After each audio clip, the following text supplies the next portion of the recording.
This one and this one was from our miracle pepper plant.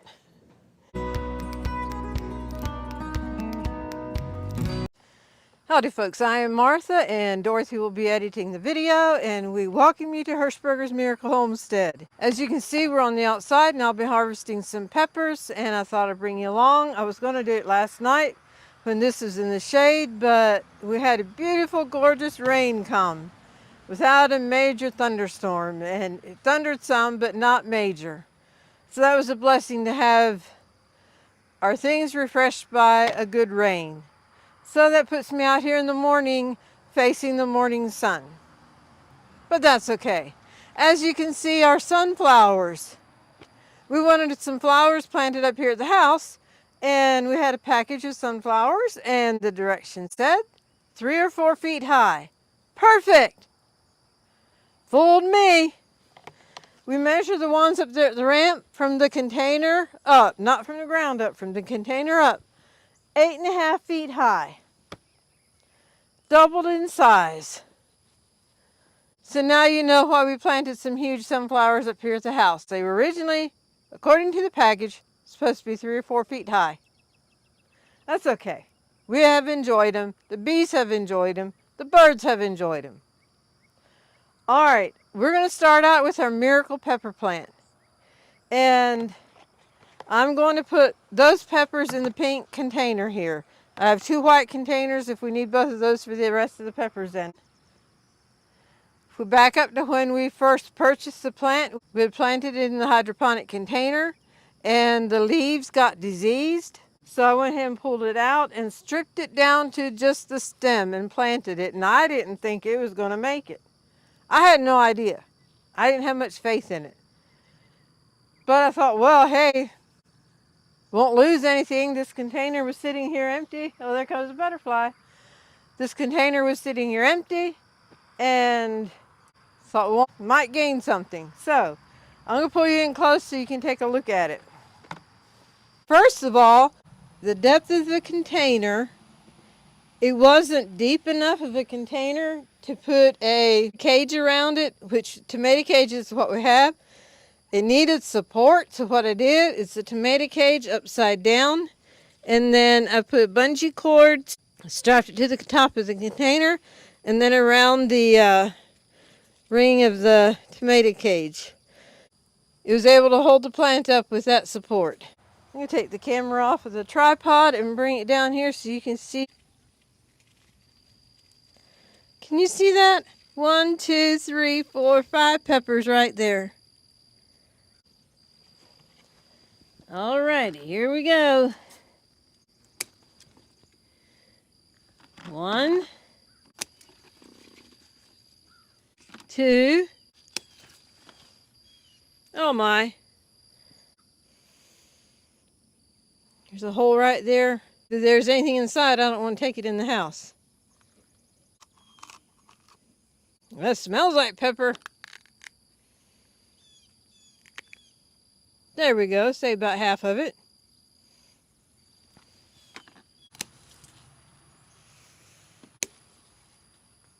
Okay, here's the harvest from our miracle pepper plant. And I'm going to ask Dorothy if she can pull in a little clip of when we originally planted so you can see what it actually looked like. And we have this. Left no leaves. But if you look here at the elbow of where I cut the leaves off, you can see new growth coming.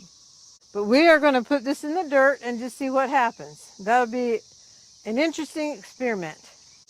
This poor plant needs all the encouragement it can get because these roots have gone through a shock twice now.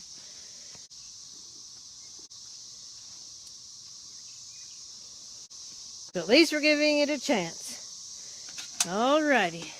We have a couple little peppers here. Some more blooms coming. Bring you over here. Go find one of the other sunflowers. There you go. Find another sunflower now. Our pastor and his wife, they have some honeybees, and he was pulling illustrations and lessons from the honeybees as part of his sermon. And one thing he mentioned was how far they can travel and come back home and get word to the rest of them where to go. And So I told Dorothy that we might have to tease him and tell him we got honeybees here.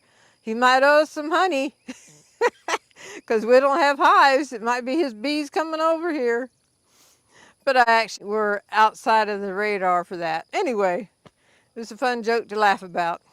I'm going to actually take this on in the house so I can get it in water and it doesn't have to sit out here, and wish it had some water. I have another bee in here.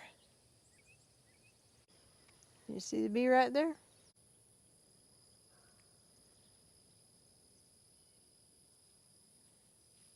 Okay, it's bee free right now. Let me run it in. Here we have two big Bertha pepper plants, and I'm going to have to take these just a little bit smaller because they are turning color. And here's the hole again. Let me just make sure nothing's in it.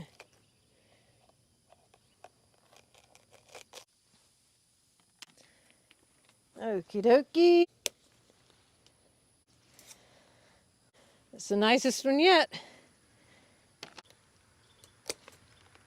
That was another nice one.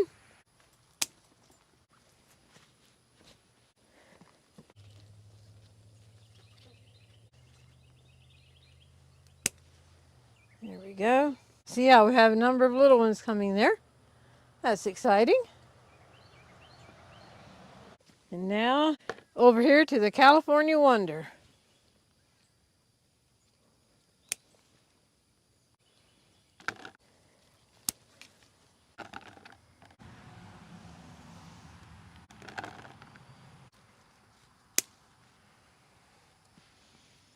Okay, this bucket is the Big Bertha, and this one is a California Wonder.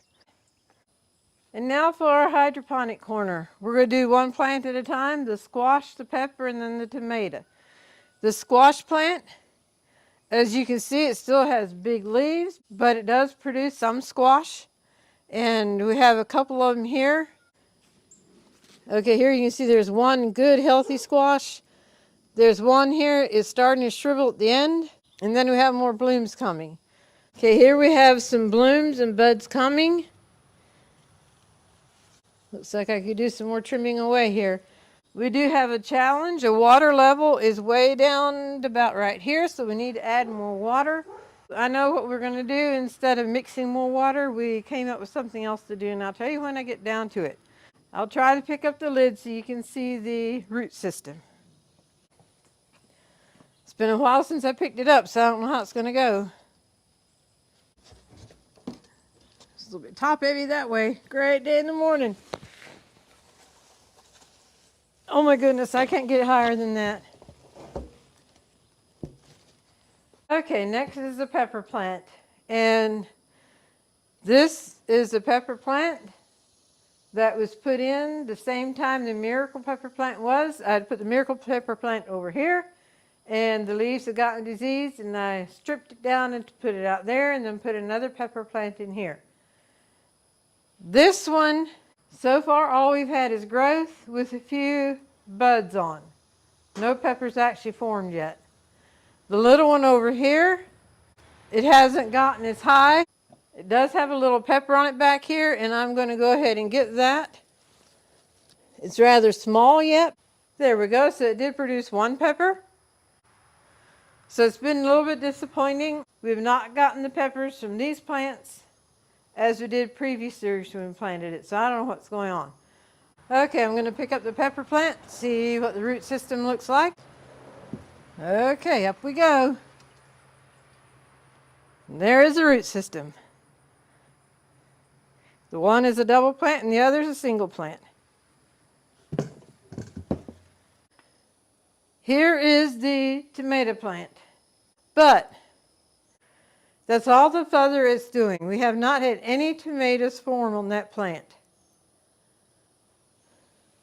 The other time, at least we had tomatoes from it.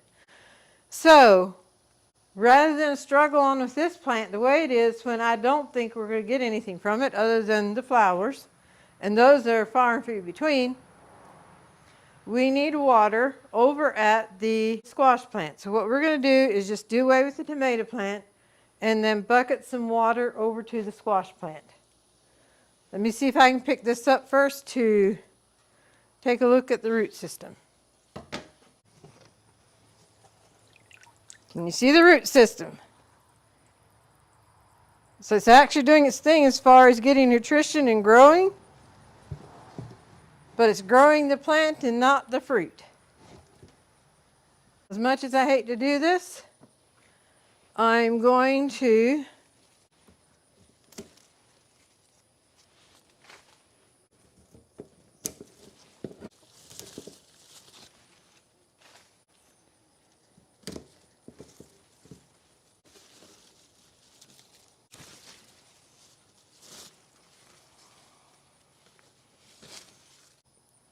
sorry, tomato plant.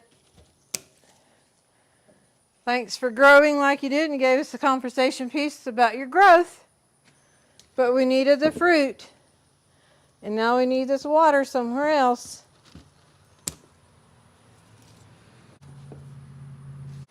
The water level's about right here. This water level is down about right here. There you go. That is the root system of the squash plant. We don't want to cover the whole root system, so we thought we'd do maybe 5 or 6 gallon, and then we can add later again. So here we go.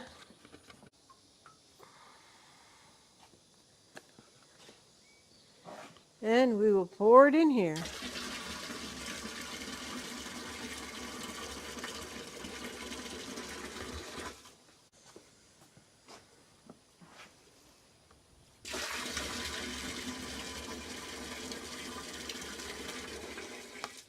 Two. Okay, here we go.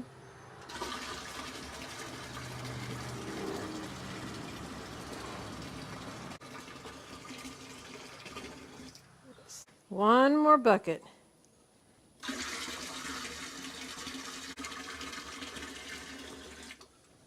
I'll get the lid back on. If we would have kept that tomato plant, then we would have mixed some water in a 5-gallon bucket and let it sit there for a couple days to get the temperature down. But we will go on to the next thing now.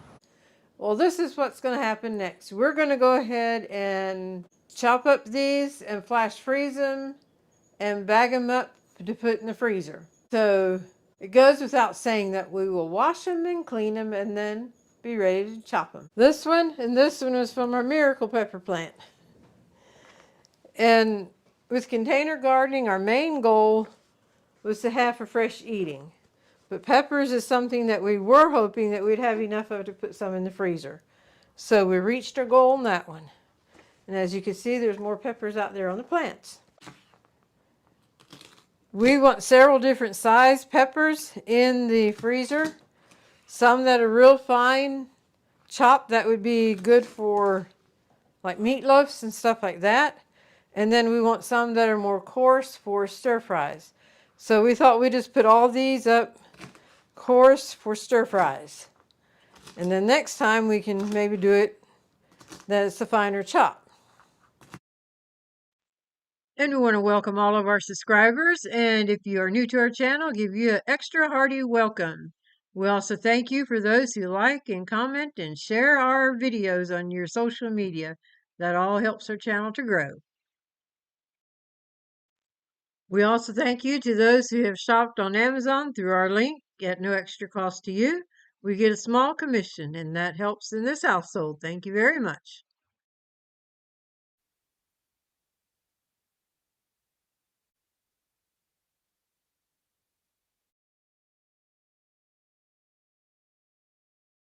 Okie dokie, we have these 2 pans that had the reusable parchment paper on. And then here is a extra large cake pan. And we'll also put this in the freezer to flash freeze. Okie dokie, we are here with our peppers that are cut up and they have been flash frozen, and now we're ready to bag them up and tuck them away in the freezer for when we need them. Okay, I like to double over my bag, and we will do the cake pan first.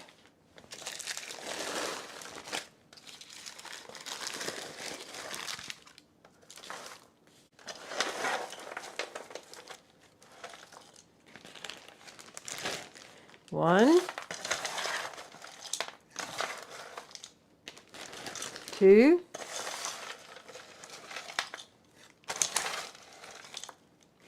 3,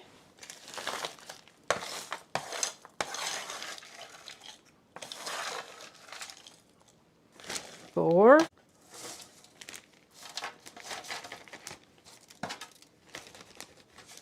work better just to dump it in here, and it gives me high sides to work with.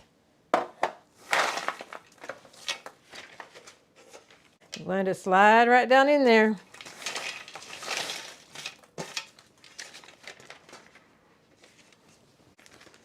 Double the bag over.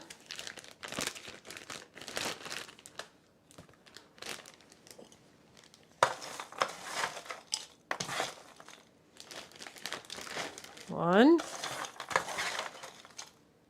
2, 3, 4. Okay, each one has just a little over 5.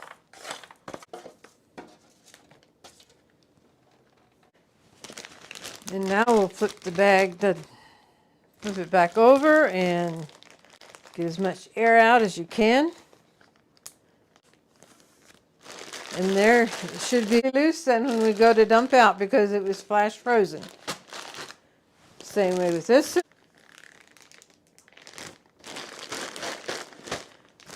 So there we have it, folks. Ready for some freezer from our container gardening, including our miracle pepper plant, to the freezer.